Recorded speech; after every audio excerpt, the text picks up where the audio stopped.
পরে অনেক কিছু খেয়ে ফেলেছি, তো এর ভিতরে যারা নিরামিষ খাবার পছন্দ করেন, হ্যাঁ, এর ভিতরে সবচেয়ে মজাদার খাবার হচ্ছে এই হচ্ছে কাশ্মীরি, যেটা ময়দা দিয়ে তৈরি।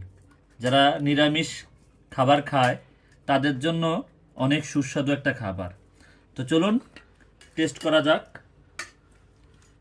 তবে আমার কাছে খুব পছন্দের একটা খাবার হচ্ছে এই কাশ্মীরি তরকারিটা। আমি কাশ্মীরি পেলে আর অন্য কোনো কিছুর প্রয়োজন হয় না, এগুলো দিয়েই ভাত মেখে খেয়ে ফেলি। এই যে কাশ্মীরি আলু নিলাম, এই যে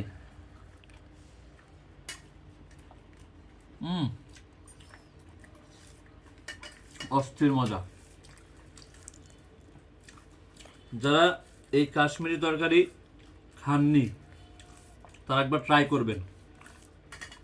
অনেকে সনাতনীদের অনেক ধরনের কথাবার্তা বলে যে তারা নিরামিষ কীভাবে খায়, আলু ভর্তা শাক সবজি কীভাবে খায়।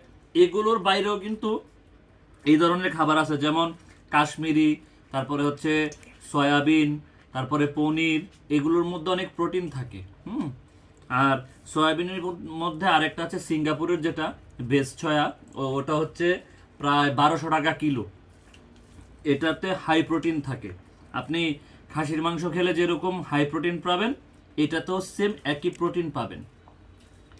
কাশ্মীরি তরকারি অনেক মজা, ট্রাই করবেন অনেকে।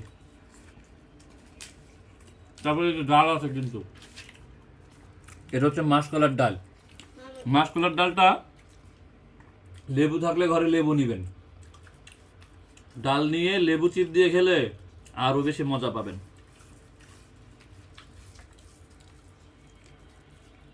অনেক মজা, ট্রাই করবেন বাসায়।